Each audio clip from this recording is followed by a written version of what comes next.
Today we are making egg salad sandwiches because eggs are healthy because they have protein in them, which is brain food. To start, we toast bread. To start, we put mayonnaise in a bowl.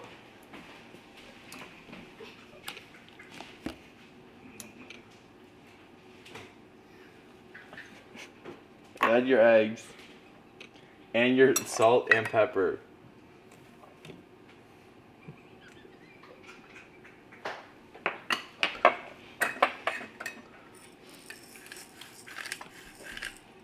Okay, time to make the egg salad.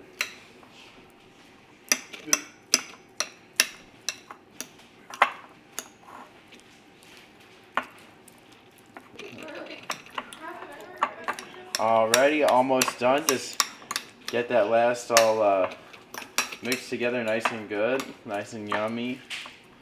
And then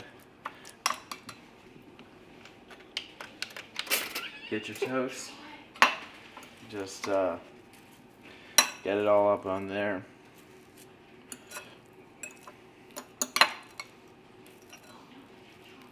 You know.